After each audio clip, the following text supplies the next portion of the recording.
Puerta al cielo, alaba al Dios eterno.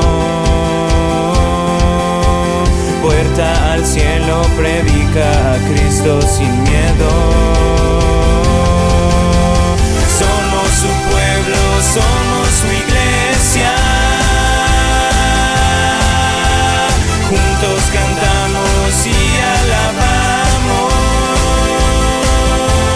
a Jesús. Buenas tardes a todos, ¿cómo están? Amén.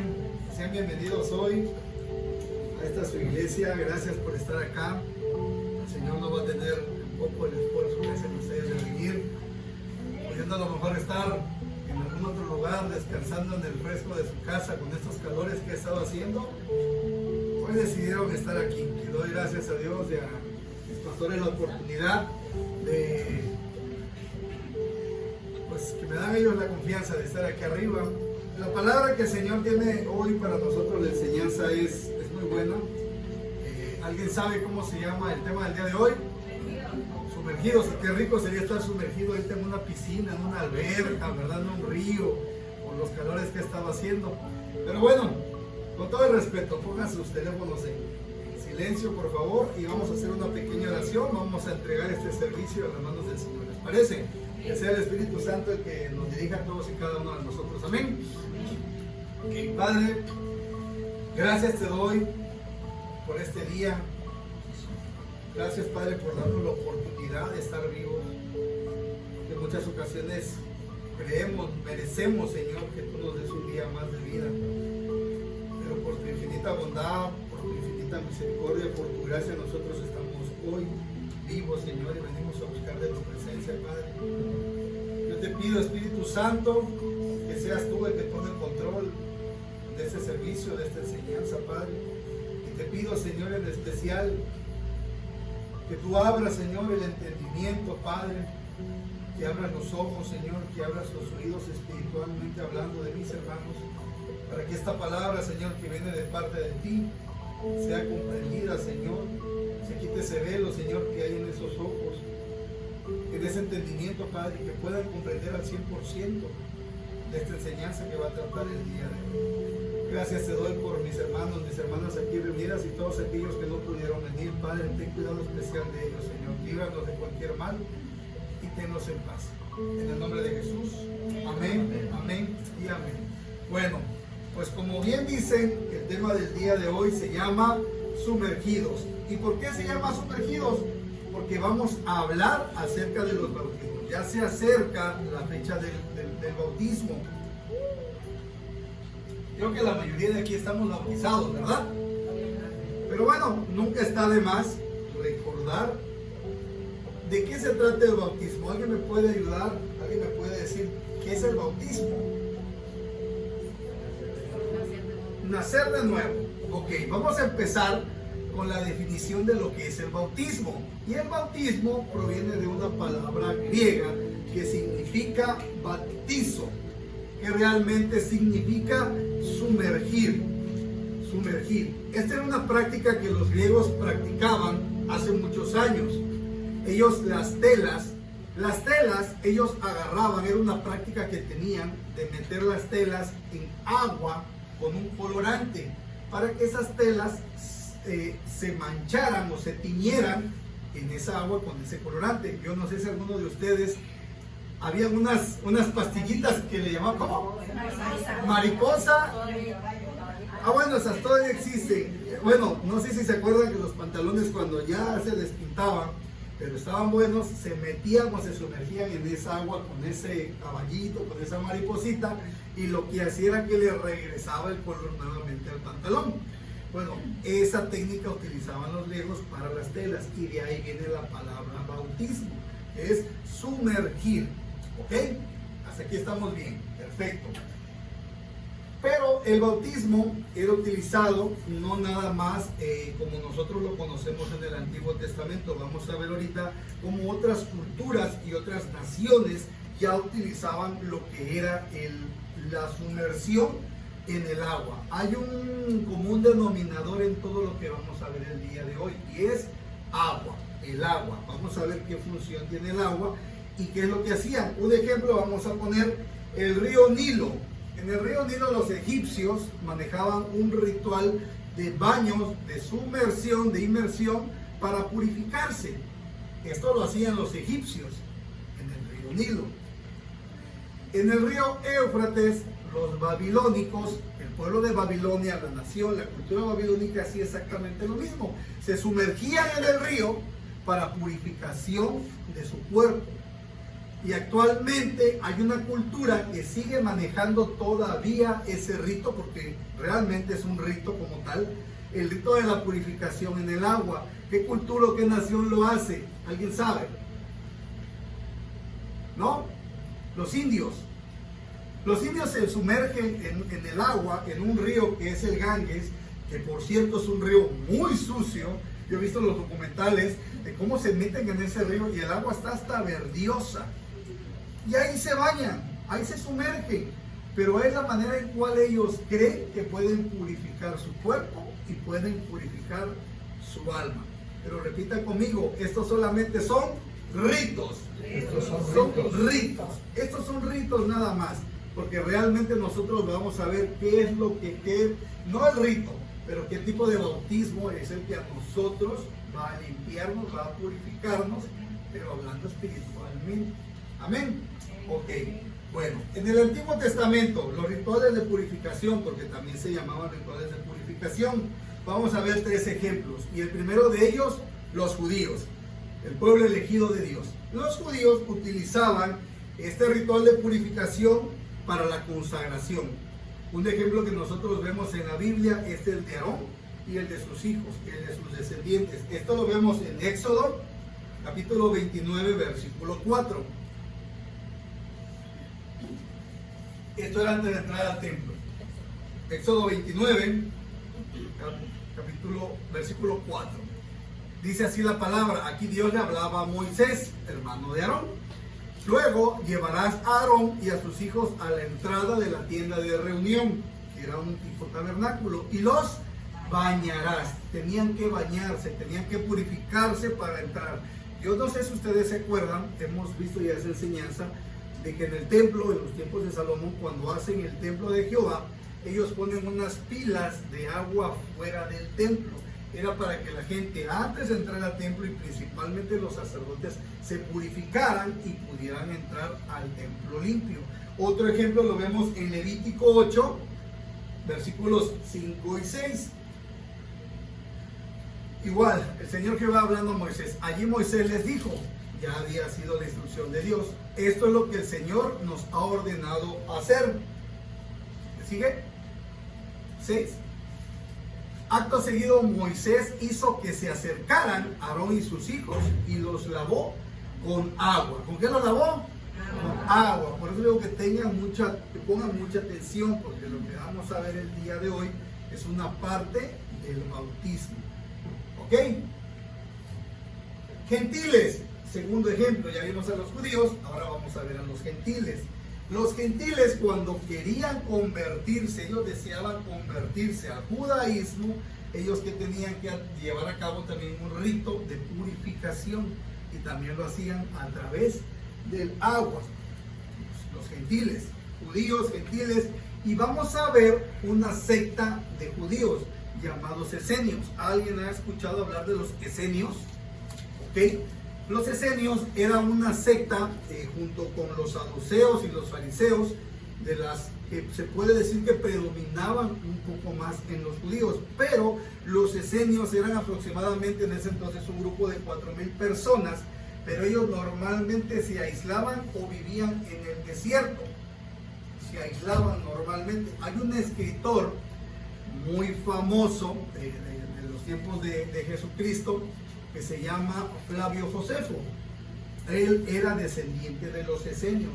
Normalmente ellos buscaban lugares desérticos o cuevas que estuvieran cerca de los mares. De hecho, hay una cueva de Qumran, no sé si ustedes han escuchado hablar de unos rollos que encontraron, de donde vienen los rollos del Sé, que vienen de la Biblia. Bueno, en la cueva de Qumran, ahí en ese lugar, los arqueólogos encontraron que había unas piletas de agua. porque ahí ellos llevaban a cabo ese tipo de ritos de purificación. El agua tenía que estar muy fría y eran unos baños extensos para que pudieran ellos purificar su alma. ¿Ok? Hasta aquí estamos. Vamos a ver un poquito de historia de lo que significa el bautismo. ¿Ok? El bautismo entonces para nosotros debe de ser a través de la inmersión en el agua o la sumersión en el agua. Pero realmente, ¿cuál es el significado del bautismo? El significado del bautismo simboliza la muerte de nuestra vieja manera de vivir. ¿Ok? Entonces estamos hablando de que el bautismo es similar a un entierro, a un sepelio, ¿no? Pero no en tierra, sino en agua. Al momento que nosotros en el bautismo descendemos al agua, y cuando nuestro cuerpo es sumergido, porque todo nuestro cuerpo es sumergido en el agua, en ese momento nuestro viejo hombre queda enterrado. Y al momento que nosotros salimos, comienza una nueva vida como cristianos. Y fíjense, quiero que pongamos mucha atención en este versículo que vamos a ver. Yo lo he leído y lo he leído y lo he leído, y la verdad que es algo en lo que el Señor a mí me ha hablado mucho, y es algo que yo les he dado desde el púlpito, que probablemente algunos puedan comprender o pueda su entendimiento llegar a comprender lo que dice este versículo, y para otros probablemente sea el descarriarse del camino. Vamos a ver por qué. Romanos 6, vamos a ver primero del 1 al 4. Y vamos, por favor, pedí, el pastor tiene toda la razón, leí todas las versiones, y para mí creo que esta, la TLA, es la que es más digerible, porque las demás es un poco complicado conjugar verbos. Dice, ¿qué más podemos decir? Aquí habla, acuérdense, el apóstol Pablo. ¿Qué más podemos decir? ¿Seguiremos pecando para que Dios nos ame más todavía? Por supuesto que no.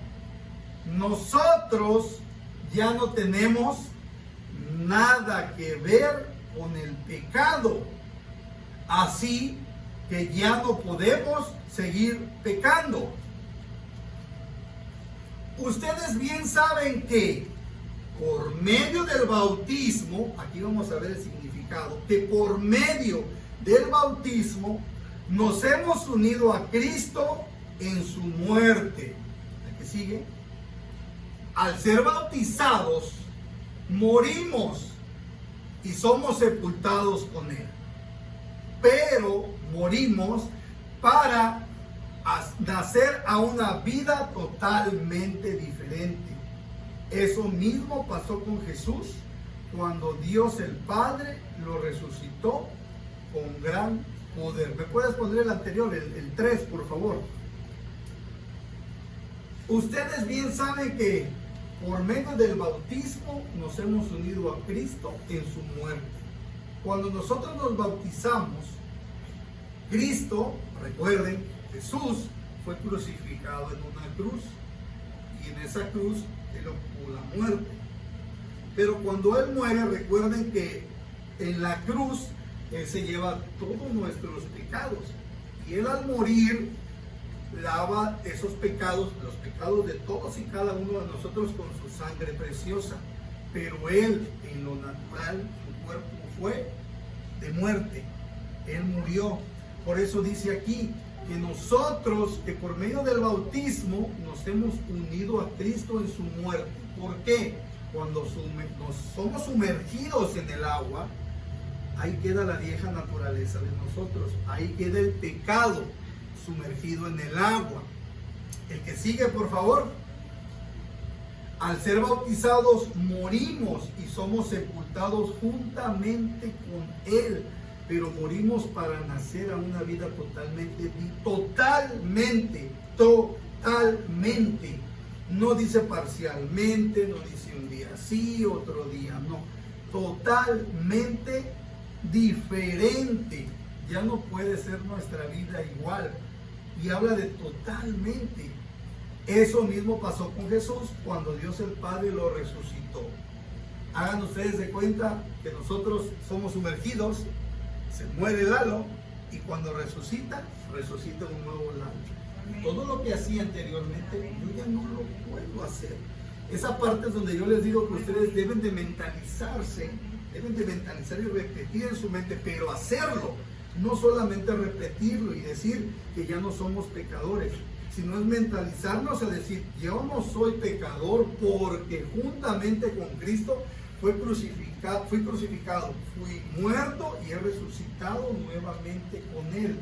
Pero no se trata nada más de repetirlo, sino que tenemos que hacerlo.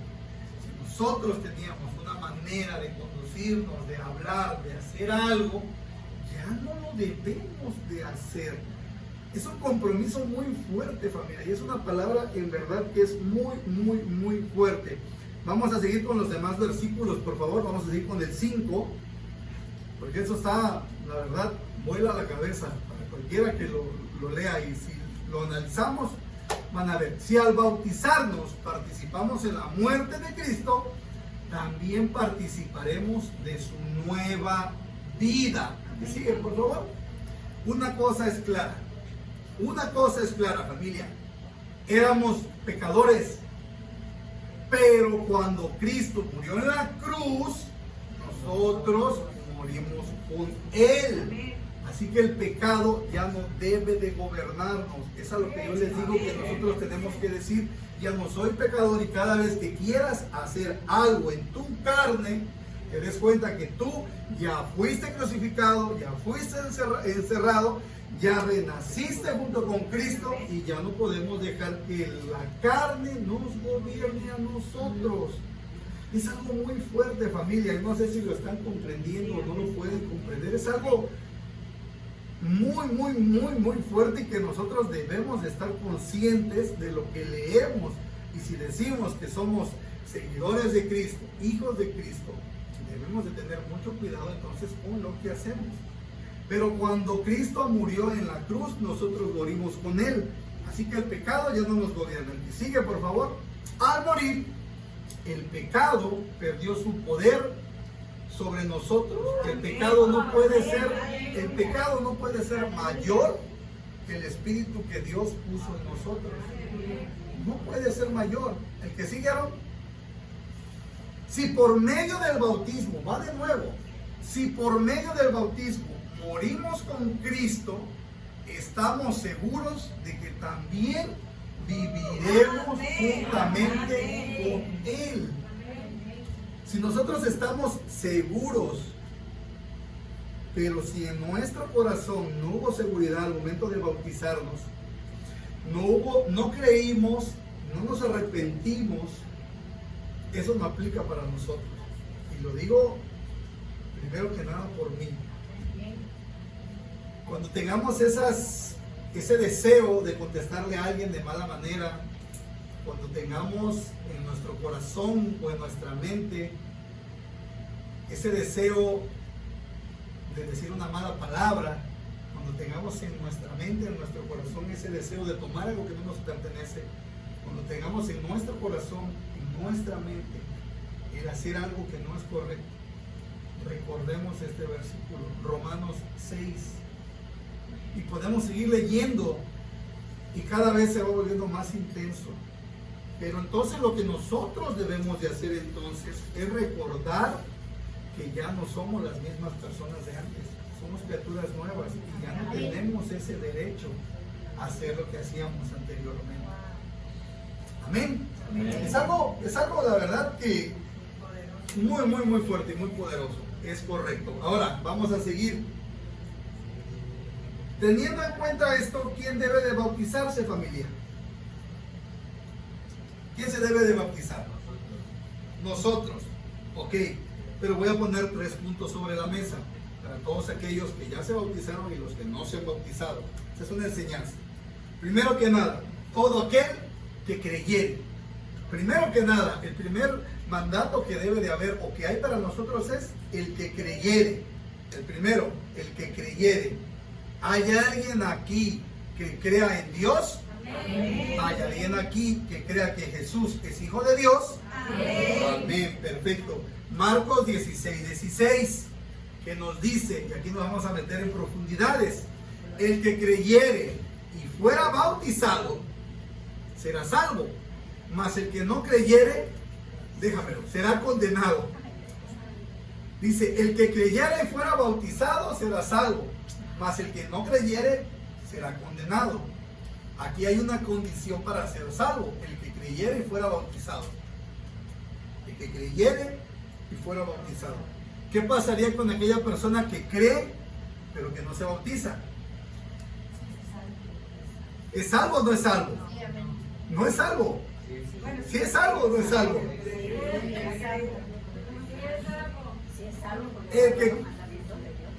¿Cuál es el ejemplo? ¿Cuál es el ejemplo? Eso se lo dije a las personas que vinieron en la escuela para obreros.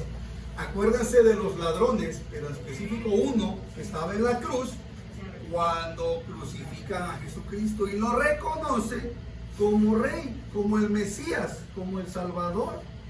¿Y qué le dice Jesús? Que es Hijo de Dios. ¿Qué le dice Jesús? Exactamente. ¿Se bautizó? Pero creyó. Ahora, el que no creyere, ese será condenado, aunque se bautice. ¿Quién puede ser este ejemplo? Este ejemplo en la Biblia viene en Hechos. La próxima semana les doy la cita exacta. Pero Simón el Mago fue una persona que, según él, había creído en Jesús. Se bautizó, pero cuando ve que los apóstoles imponen mano para derramar el Espíritu Santo sobre los nuevos creyentes que se habían bautizado, y ve los poderes, los prodigios y las maravillas que hace, Simón el Mago les dice que quiere comprar, a Pedro le quiere comprar ese poder para que él pueda hacer lo mismo. ¿Ustedes creen que esa persona realmente creyó en su corazón? Y ya se había bautizado. De nada le sirve. Esa persona, yo no sé realmente qué haya sido de Simón el Mago, pero él más adelante pide perdón. Le pide que por favor oren por su alma para que Dios no lo castigue, porque lo que él estaba haciendo no había un corazón correcto. Entonces tenemos que creer primero que nada para ser bautizados, porque si no creemos, no tiene de caso que nos bauticemos. Exactamente. Entonces primero que nada tenemos que creer, pero en nuestro corazón, y de ahí tenemos que confesarlo con nuestra boca, primero que nada. ¿Ok? Segundo, para que nosotros podamos ser bautizados, tenemos que primero que nada que creer. Y después de creer, nosotros sabemos que hemos pecado. O no hay nadie aquí que haya dicho una mentirita piadosa o blanca. Ninguno de nosotros. Vamos a ser sinceros, y yo soy el primero. Entonces, para que nosotros podamos bautizarnos, tenemos que haber pecado y tenemos que habernos arrepentido.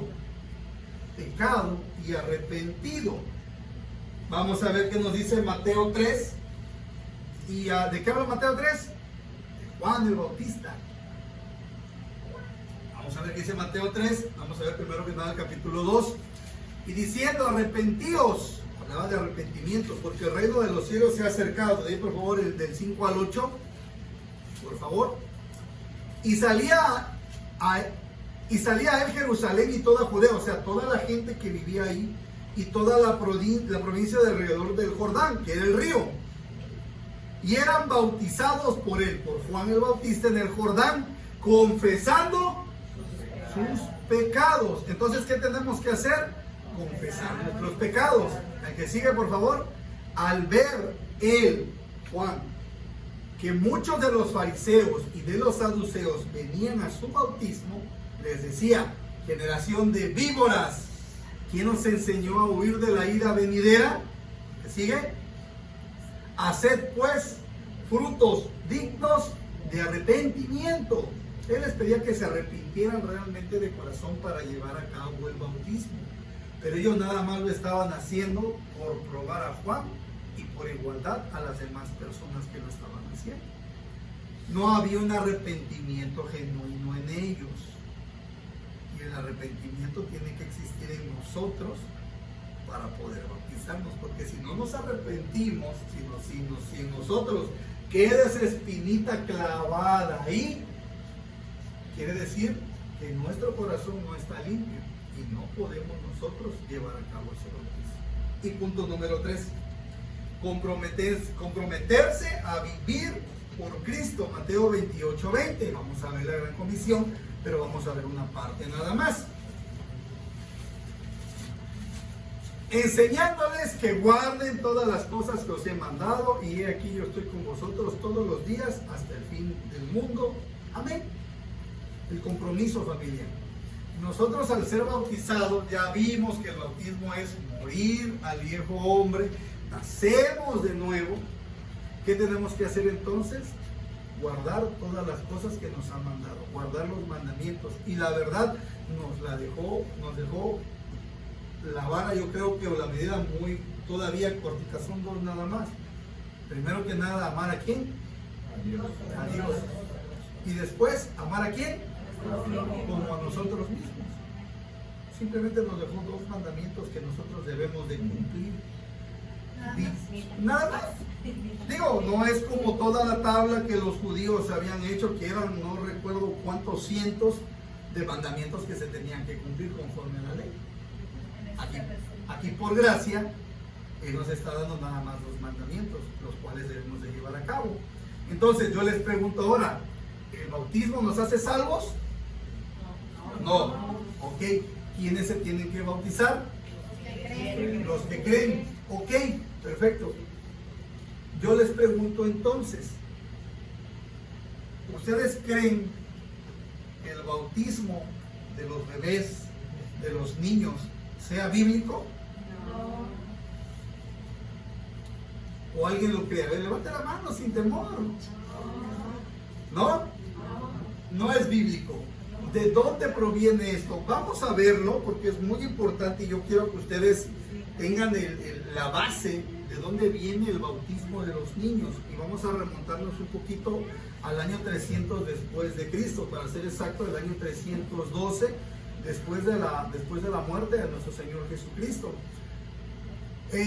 Hubo una persona, un tetrarca en Roma. Roma en ese entonces era la potencia mundial.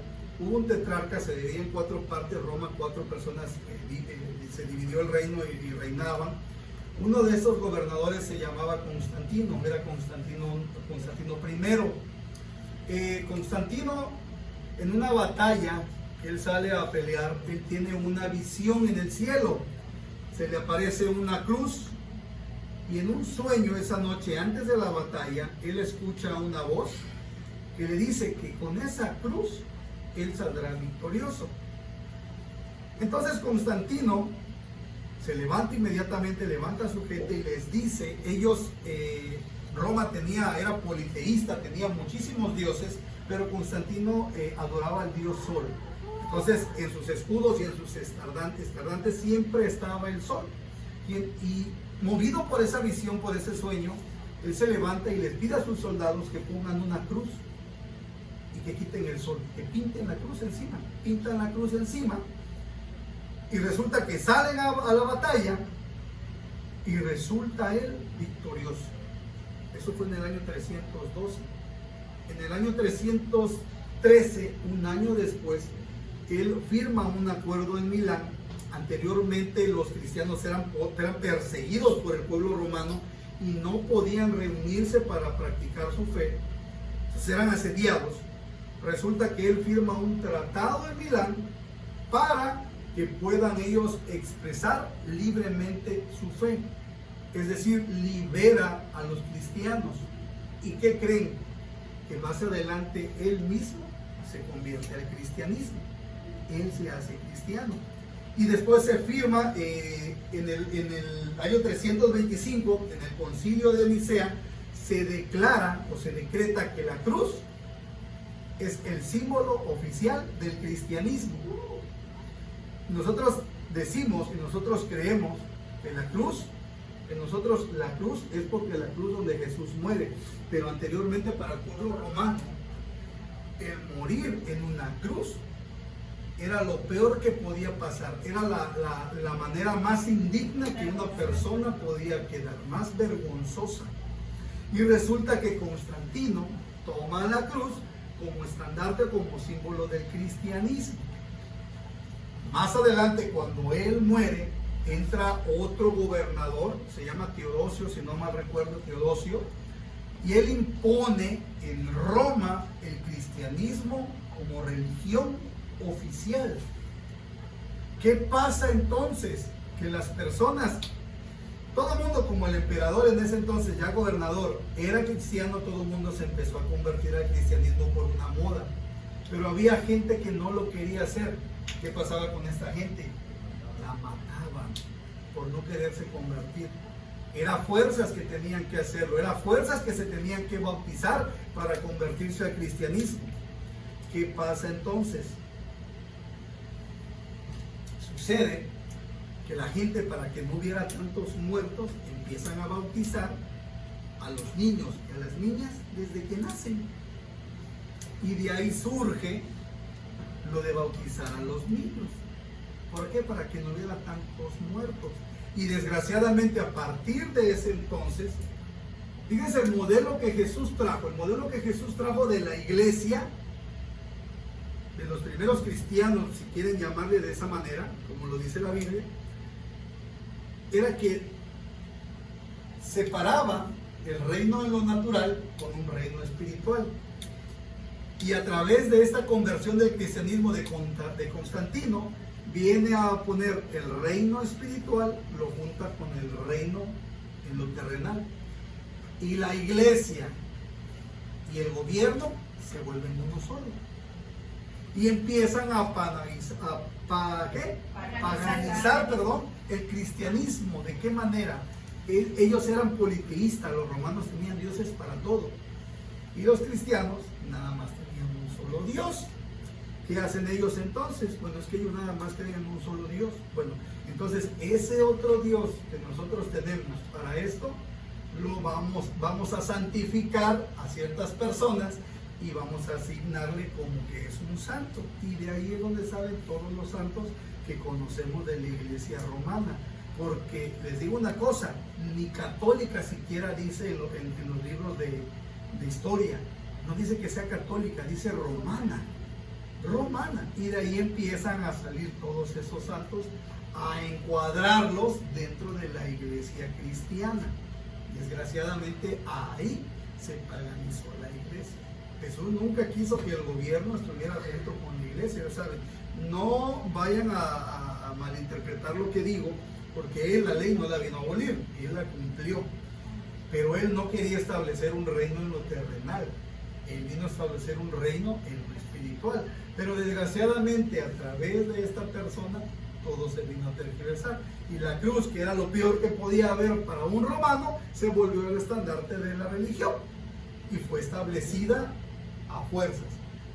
Y nosotros sabemos que la decisión que nosotros tomemos del bautismo es una decisión personal y que tiene que estar en nuestro corazón. Tiene que haber la voluntad de todos y cada uno de nosotros para llevar a cabo este mandato que Jesús estableció en la Biblia. Aquí no se le va a obligar absolutamente a nadie. Se va a dar la enseñanza, como el día de hoy, de qué realmente es el bautismo y en qué consiste. Ya queda, obviamente, a decisión de todos y cada uno de nosotros el querer bautizarnos o no. Les voy a poner un ejemplo claro y conciso. Pedro, cuando en Hechos 2, cuando él predica y dice que en el pórtico de Salomón él empieza a hacer apología de la palabra de Dios, de Jesucristo, de esa persona que habían matado. ¿Qué pasa con las gentes que estaban ahí? Ellos escuchan lo que se les estaba diciendo e inmediatamente creen e inmediatamente fueron bautizados. Y el primer día fueron 3,000 personas. ¿Se les obligó? No se les obligó. Ellos decidieron, a través de la palabra, a través de los versículos que hemos visto, ellos decidieron, en su corazón hubo la voluntad de bautizarse, porque ellos creyeron en lo que se les estaba diciendo, que Jesús era el Hijo de Dios y de que Él había sido muerto, había lavado los pecados y había resucitado. Y era algo que en ese entonces, imagínate, la gente no lo podía digerir, pero a través del Espíritu ellos se dieron cuenta que realmente Jesús era el Mesías que ellos esperaban. Y ellos deciden entonces creer y bautizarse voluntariamente. Y lo que yo les he dicho, muchas veces aquí se les tiene que andar hasta prácticamente rogando a la gente para ver si se va a bautizar, siguiéndolos atrás con una libreta. ¿Se va a bautizar, hermano? Cuando ellos lo hacían de corazón, no tenían que andarlos ni siquiera siguiendo. Entonces yo les pregunto en esta noche, ¿hay alguien aquí que cree en Dios? Amén. Amén. ¿Hay alguien aquí que cree que Jesús es Hijo de Dios? Amén. ¿Hay alguien aquí que cree que Dios mandó a su único Hijo por amor a todos nosotros? Amén. Declaramos que Jesús murió en la cruz y se llevó a través de su sangre todos nuestros pecados. Amén. ¿Hay alguien aquí que crea que Jesús resucitó al tercer día y está sentado a la diestra del Padre? Amén. Entonces, ¿qué esperamos para bautizarnos?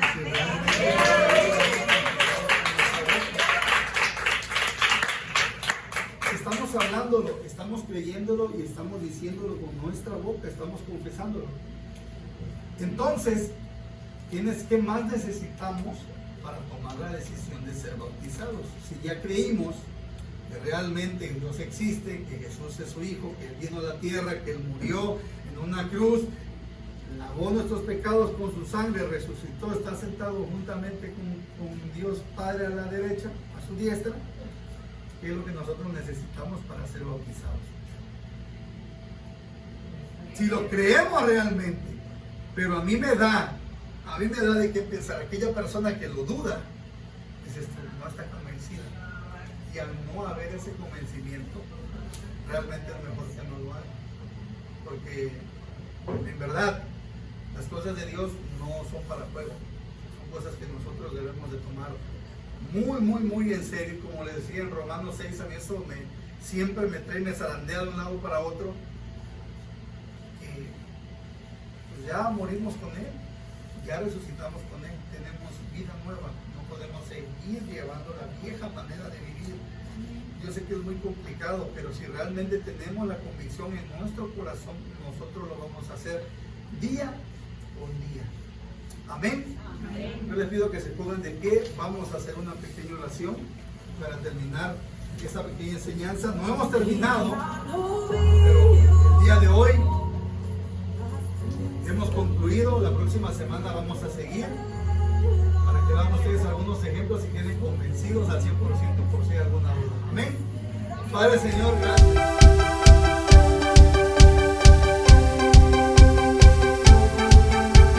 Puerta al cielo, alaba al Dios eterno. Puerta al cielo, predica a Cristo sin miedo.